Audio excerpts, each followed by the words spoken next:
it is believed that while we were in heaven before coming down to this earth, we had Egbe, just like I said, a group. It's just like the way we are on earth. We have family members, we have husband, we have wife, children, friends. So in different cases, some people might have gotten married while they were in heaven. Some might have had children. Some might be single there.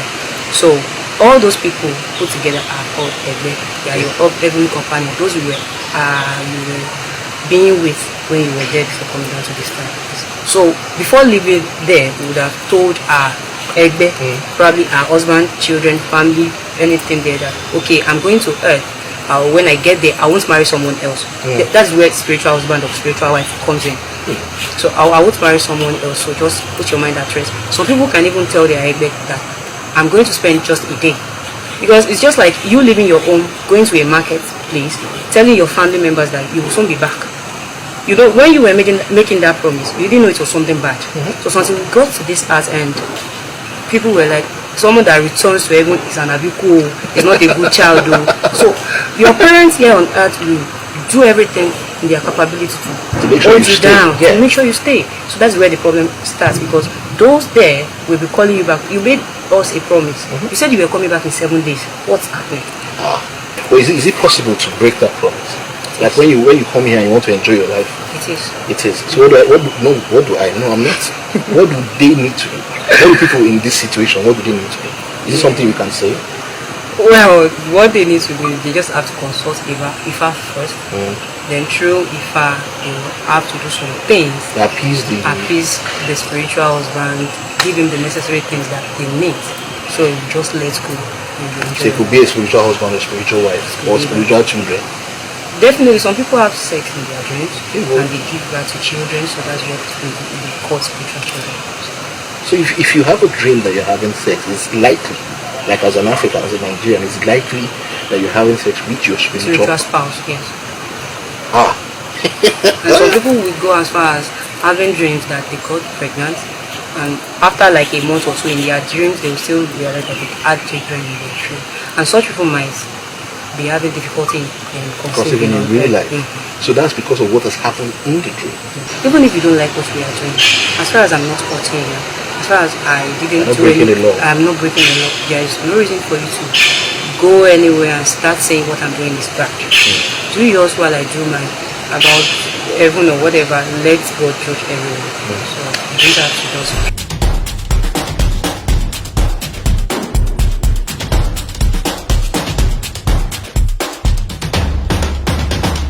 I know everybody that wears white is not just white. You wear white and you have some beads. So let's say, well, please tell me the significance of this beads you're wearing. The beads, first they can be used for protection. Okay. But many people don't know that. So when you wear beads as an initiation, it's not just for people to recognize you as an initiation. You can also use it as protection. That's the main purpose.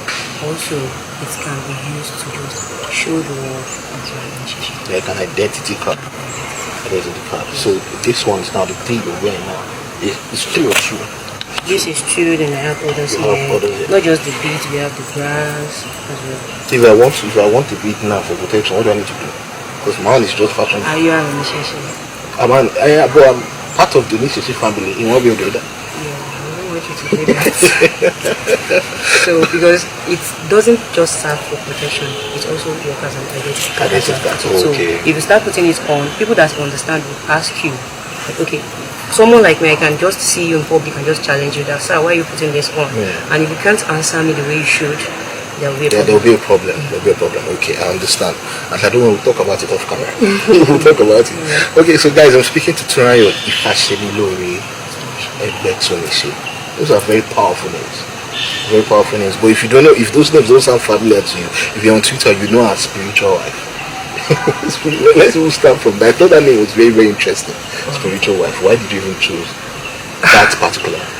Well, I really can't say. I just slept one day and I woke up and there is this affair that is attached to spiritual husband. So when anybody hears the name spiritual husband, they're like, oh, so spiritual husband is this one has the problem of spiritual, that's why I can't go near or something. So I just wanted to use the name. I couldn't really place a reason I just felt I just like it. I just started using it, and that's what. That's it. At least that's one of the reasons why me and you are here, sitting here today. Maybe. That no, it's the truth, honestly.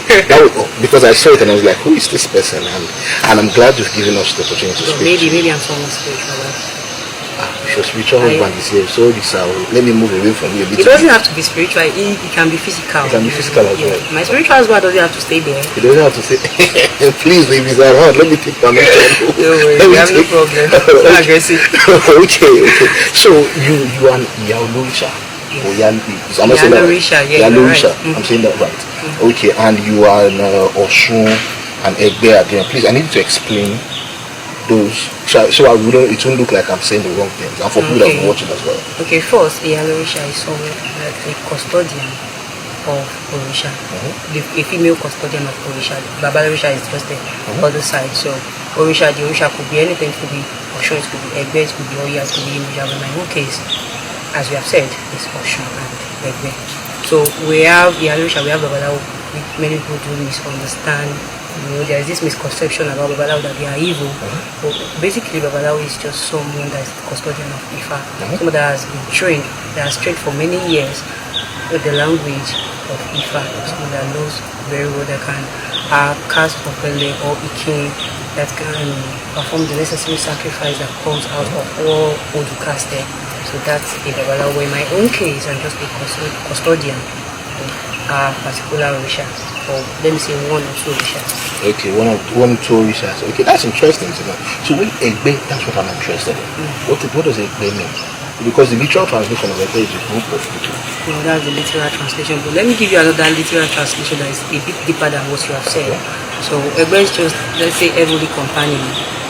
So it is believed that while we were in heaven before coming down to this earth, we had Egbe. Just like I said, a group. It's just like the way we are on earth, we have family members, we have husband, we have wife, children, friends. So in different cases, some people might have gotten married while they were in heaven, some might have had children, some might be single there. So all those people put together are called Egbe.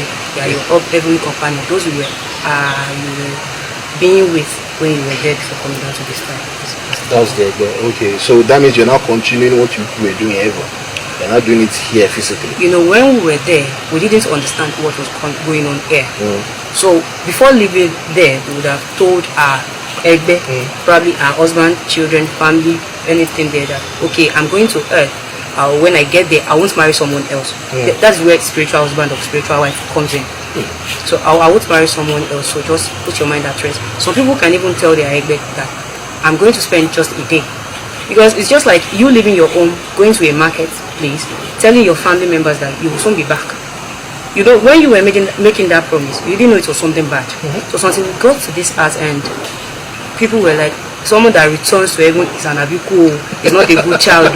So your parents here on earth will do everything in their capability to hold you down, to make sure you stay. So that's where the problem starts, because those there will be calling you back. You made us a promise. You said you were coming back in 7 days. What's happening? So that's basically the understanding of all these things. When you say not even that. I'm just trying to understand. So the case of a spiritual husband and a spiritual wife is basically a promise that you made while you were there. Okay. So that's the idea behind all these things. Yeah, sure. So when you get here, and definitely you would want to live life, you would want to remarry, or let me say marry on earth. That's where the problem is. You see different people, different cases. Some might find it hard to get married, to have children, might have financial problems, and when they inquire, when they make consultations, to let them know that this is what it is. Spiritual Oh, okay. Well, is it possible to break that promise? Like when you come here and you want to enjoy your life. It is. So what do I know? I'm not. What do they need to do? What do people in this situation, what do they need to do? Is it something you can say? Well, what they need to do is they just have to consult Ifa first.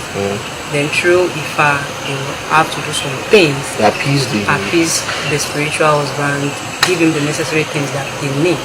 So you just let go. So it could be a spiritual husband, a spiritual wife, or spiritual children. Definitely, some people have sex in their dreams and they give birth to children, so that's what we call spiritual children. So if you have a dream that you're having sex, it's likely like as an African, as a Nigerian, it's likely that you're having sex with your spiritual spouse, yes. Ah. And some people would go as far as having dreams that they got pregnant, and after like a month or two in their dreams, they will still realize that they had children in their dream. And such people might be having difficulty in conceiving in real life. So that's because of what has happened in the dream. Yes. Oh, so there are things they can do to just let go and let everything. Definitely. Wow, this is interesting. I never knew. I used to watch this thing. I used to think it's just Nollywood and everything, but that's it. So let me ask you now. You're a young lady. Do you understand? 5 years. That's smiling. Do you understand? But you're an Onishese. So Onishese is I don't want to say traditional worshiper, for lack of a better word. Let me just use it like. But you are an Onishese. Why? It's not like we don't have young people who are.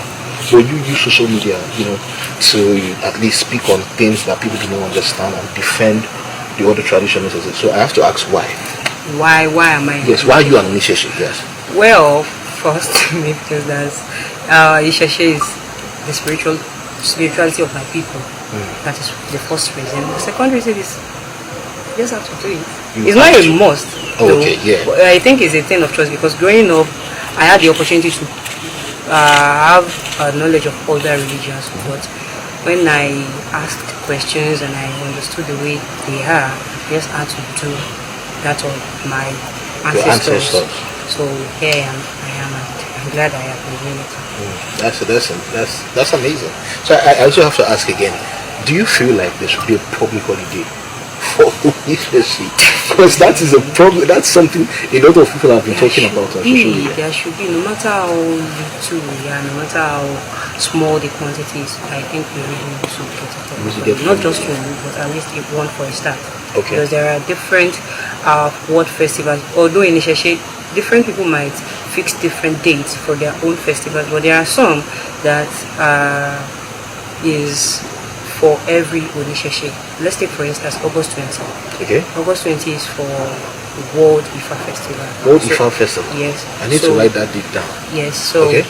And another one is, I think the first week of August is for Oshun Festival again. Yeah. So, and people come from different countries to celebrate. So I think we deserve public holiday for such festivals. For such festivals, okay. Since we have for the Christians and for the Muslims, and this is like the largest gathering of Onishese, I think I agree with you. Just over since we celebrated our New Year, I don't know whether you have seen that. Yeah, I did. I would have, if I had known on time, we would have come to just cover proceedings. So that's another public holiday that we should get.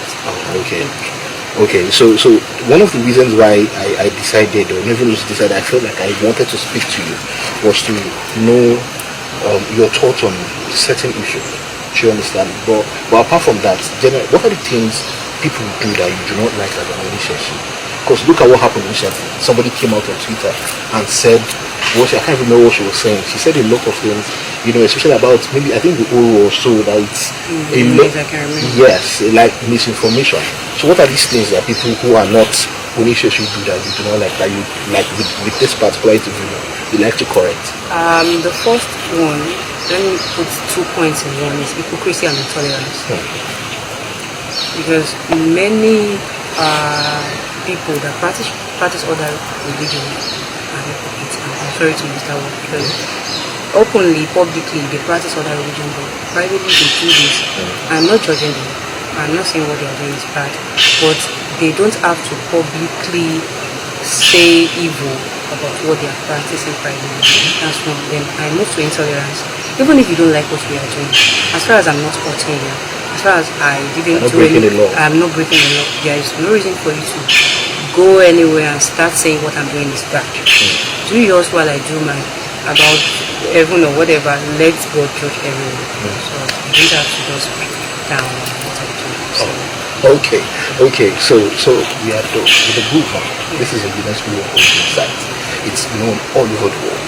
But even it's more than just a tourist center. It's more than just a tourist center. So, like, as somebody who's familiar with how things are here, so how important is this river? Let me. That's the literal way I can put it. I can understand. Do you understand? So let me ask that. How important is this? how important?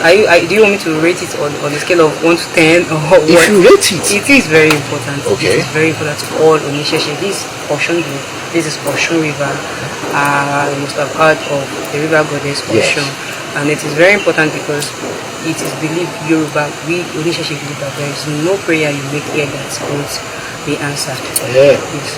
So just say it and you have it as far as you are being reasonable, because just like to ask for money. yes, if you are going to ask for money, just this morning someone was saying I just should come here, and I had to tell the person, if you are not working and you expect money to come, where do you want it to come from? So it doesn't just happen like that. It doesn't just happen. That's Okay. the reason about it. Yes. Okay, so I feel like I should tell my colleague who's behind the camera that, right, please, we need to come and say a few prayers. As far as you are working, you will be blessed.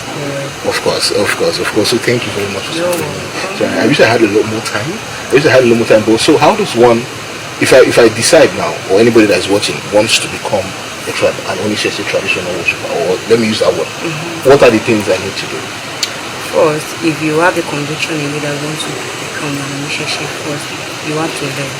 Learn. Because What do you need to learn?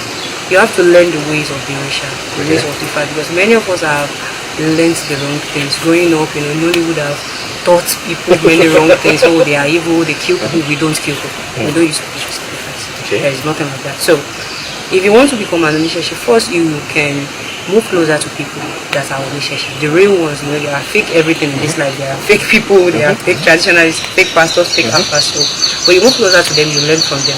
So in absence of that, you can read good books, good quotes, because there are still some books that can be misleading. Of course. So ask questions, not to people, read. And from there you start practicing, you start attending temples, you pay homage to your ancestors, you do the necessary sacrifices, And that's how it works. So when you say temple, like you guys there are places of worship. yes, definitely. Oh. Just like churches, mosques. Oh, really? And we do weekly services. You do weekly services. Yes. How does it work? So do you obviously cannot be saying hallelujah in the temple now. No, no. So what do you say? So we pay homage to the ancestors. Like I say, definitely we pay much homage to all the Orisha, Ifa. We give lectures, we sing, we dance, sometimes, and we pray. Definitely. Am I Shoji? Oh, not always. Just when we want to do crossover night to a new You year. even do crossover night. Yay! Wonderful.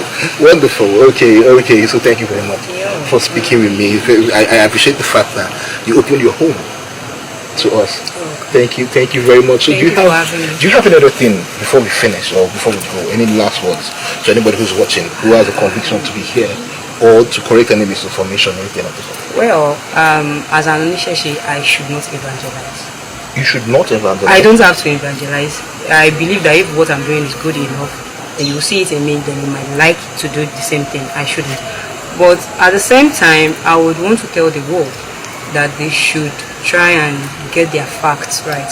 They should just say, because in a movie, someone has said these people use these people for whatever, then they should swallow it in hook, line, and sinker. They shouldn't do that. So you have to get your facts right, and lastly, you just have to be a good person. But that's very important in relationship. You have to be don't hurt others while you are doing whatever you like. So that's all I have. That's so you are Pele. Don't hurt others. Don't break the law, and don't believe Nollywood all the time. Well, yes. Okay, so one very interesting fact about Ifashemi, she's smiling, is the fact that sometimes she does matchmaking. So that's why I said sometimes. For matchmaking for Isheshi Adherents, those who want a partner who is also an Isheshi member. So how does that even work? It's simple. Okay. So if you need a partner and you are in a relationship, you just send me your bio, tell me about you, then you tell me the kind of person you want. Then That's how we work. That's really interesting. so if I say yes, then you are good. Oh, you see why this is a little different from all these other dating apps and everything. Is the fact that if I will be involved in it. Definitely. So it's not like I see this fine girl. You just can't continue like that. After matchmaking you guys, after looking you guys together, you have to make some conversations if you guys are actually good together. Then if you are good, So you can't be for girlfriend or boyfriend. It has to be for husband and wife. it has to be for someone you really want to get married to. So we cannot just do it for normal. For normal. No. You can't use it for Uga. You guys will take it out. Just after once the camera is off, I give one name that I may play on. No, but is that a problem? Like from your experience and from experience of people around you, getting somebody who is also an Isheshime that you want to, is that a problem at all? Well, I think it's becoming a problem because many Onisheshi are getting educated these days and they would want educated Onisheshi as well. So that's where the problem starts. Oh, because okay. someone that has graduated might not want to settle for someone that hasn't or someone that has not learned it. So we just have to. Okay. Oh, that's interesting. So before you go, just start on social media handles. So anybody that's interested will know how to get across to you. Well, spiritual wife on Twitter, spiritual_wife on Twitter, and Tuntu on Facebook. It's funny, right? Yeah. No IG. I don't do Instagram You don't do now. Instagram for now. I used to use it, but not anymore. Not anymore. So it's, what do you say that Facebook one is again? No, say it. Yeah.